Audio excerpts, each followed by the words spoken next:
I am Vilis Berzins. In English, it translates to Berzins is the diminutive of birch. So, Bill Little Birch. That's awesome. I love that.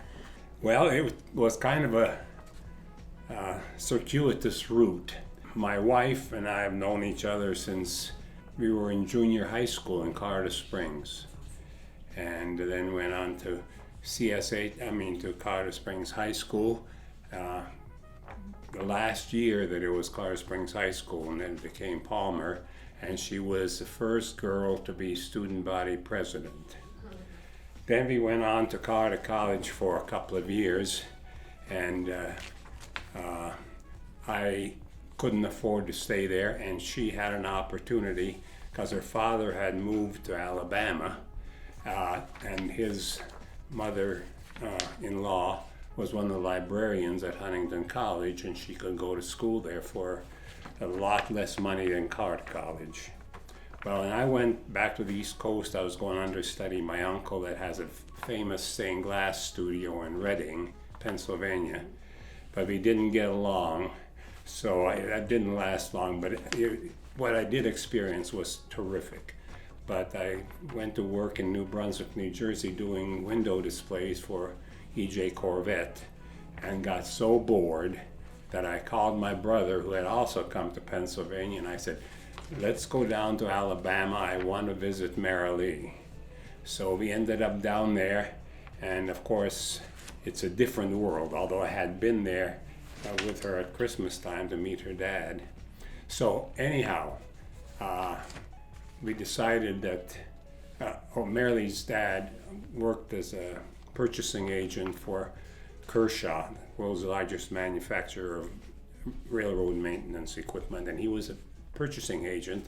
So all these factory people would take him to all the fanciest restaurants for lunch and dinner. They needed the business. Well, he said, why don't you and Ansi, that's my older brother, go down to this one of the best restaurants in Montgomery, a place called Elite, but pronounced Elite down there. And he said, they're going to be remodeling, and you're both good artists. And see where that leads. Ed Excites was the son of the owner, and we introduced ourselves and so on. And he said, well, this restaurant equipment dealer down the street, about 3 blocks, is probably going to be in charge of the remodel. So he called there and said, I want to send these 2 young men up to talk to you, because maybe we do want them to paint a mural here when the time is right. So went up there, Helber & Company, restaurant equipment dealer, and Phil Bernstein had taken the call from Ed Excites, and he said, I've got something for you. This is faded. We just finished this big motel in Panama City Beach, Florida, Mar Vista, and it's open for business, but the owners want an Aztec decor there. And he said, have you been to the Merchandise Mart in Atlanta and everywhere? And you could buy some trinkets, tourist trinkets, but we need something with some scale. And would you be interested in maybe going down there and painting Aztec symbols and whatever? So we went to the library and copied a bunch of designs, Aztec designs, went down there, first class hotel, white beach, the Gulf right there, room to ourselves.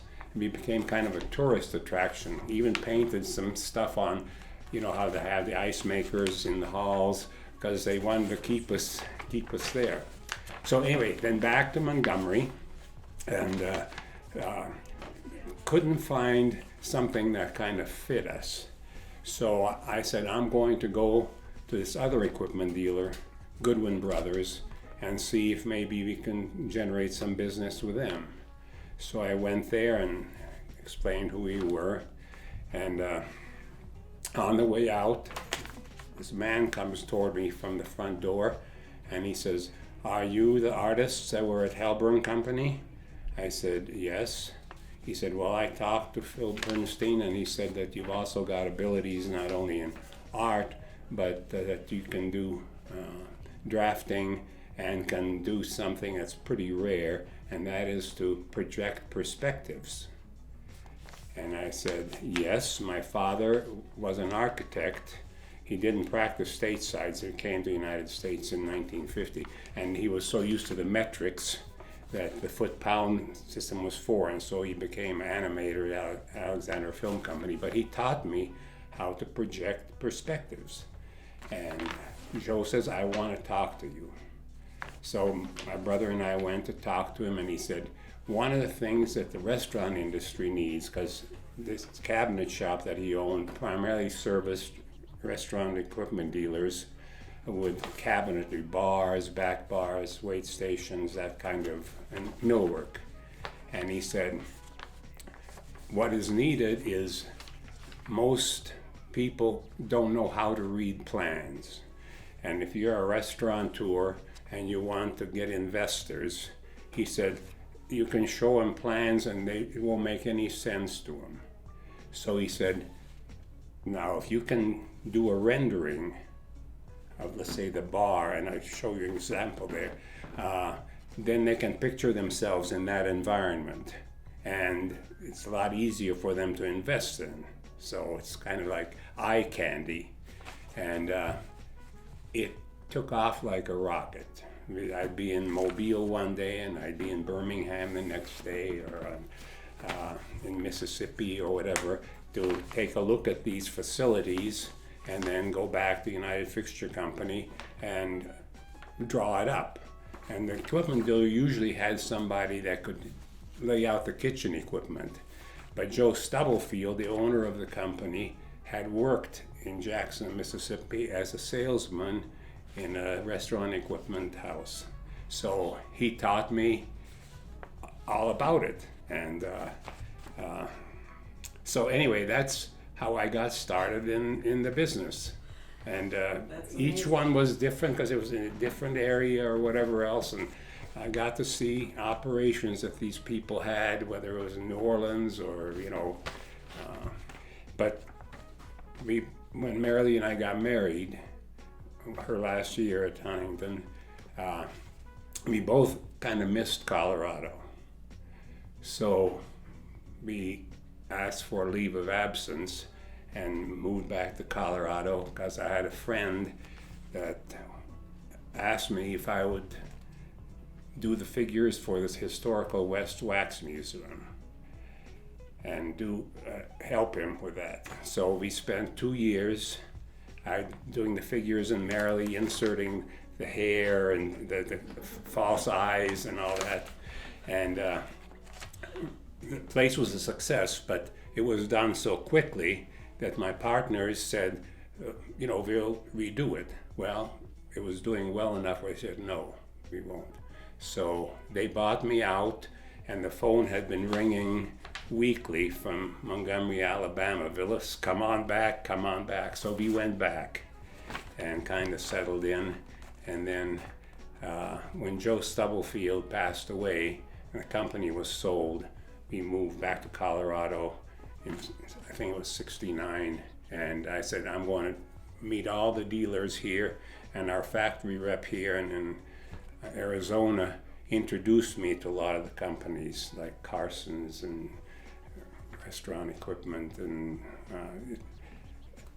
and these guys kind of exposed me. And then I got the big break. And I had been introduced to Byron Schaefer of Schaefer Commercial Seating, and he introduced me to 3 friends, Jack Hogan and Bobby Rifkin and Jerry Kernis, that had a little joint out in Aurora called the Lemon Tree, and their friend Mike Cooper was building Tiffany Plaza in East Hampton, and he said, this is going to be a hot area. So I designed the turn of the century. On the first floor, the bottom floor, live entertainment with our house band and then traveling bands. And upstairs, they hired Mike Cavaney and put in a restaurant. And he said, what we need is a feature place. And it turned out to be a salad bar in the middle of that place. And then of course I did all their other places, and when Hogan went out on his own, I did the Canterbury Inn and London House at Cherry Creek and a couple of Grand Slams, and I met lots of people, so I have not looked for work for all these years. And even my contacts back in the Southeast, they like landmark hotels. I did one in Asheville and one in Myrtle Beach, and he kept me pretty busy when he needed me. So that's about the story. And I've probably worked on close to 2,000 operations, especially those early years when we do 2 projects a week because there's so much demand. Well, it's the variety.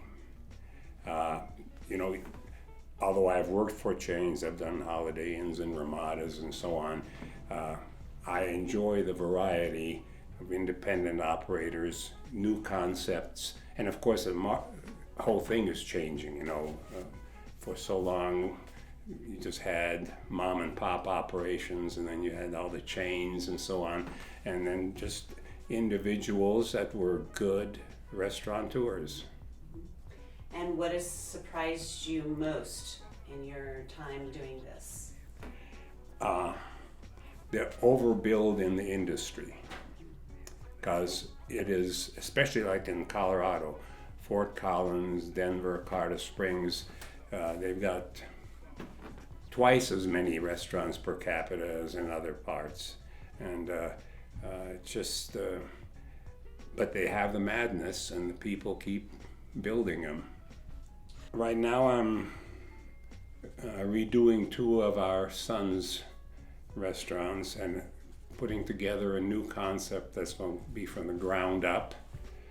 And then some of my older friends call me and say, Vilis, what do you think about this or that? But I work out of my home now, and I like the industry. Most of them that are dreaming of getting in this industry don't belong there. They need to have spent some time in a restaurant or a bar or whatever it is and see what is required. And so many of them go in there blind. Don't sacrifice your family. That also depends on what kind of operation you want, because some of them become family operations. But sometimes the job is so demanding that the family becomes completely secondary. And that often causes a failure because there's discord in the family, and then everybody gets distracted, and it happens. I have not cooked for anybody, but if I wanted to have somebody come and these people became my friends, it would be someone like Jack Leone from Cafe Giovanni and Noel Cunningham, and those are people that they loved food more than money, and I would like to sit down with them anytime. So. And I understand you work with John Hickenlooper often. Yes, that's again an interesting story, if you don't mind my telling you. No, go right ahead. I got a call years ago, a guy named Joe Benetka, and he said, Vilis, Mike Tomeo, Smalldones and that Mike Tomeo, for whom I've done several little bars, opened a restaurant used equipment dealership on 15th and Platt, just down from Lisa's, right there. And Benetka says, I want to lease this place from him, and do you know what a brew pub is? I said, can't say that I do. So he explained about Goose Island in Chicago and so on, but the whole deal fell through because you could not have that kind of a license in Colorado. So about a month later, I get a phone call, and it's John Hickenlooper. He introduces himself. He says, I'm a defrocked petroleum geologist, and I want to build a brew pub, and I guess you're the man that can do it. Do you know what a brew pub is? I said, yes, I do. So that's how it all started, and I think I've done 13 projects for him. I am honored. That's all I can say. I was so shocked and thrilled and all, you know.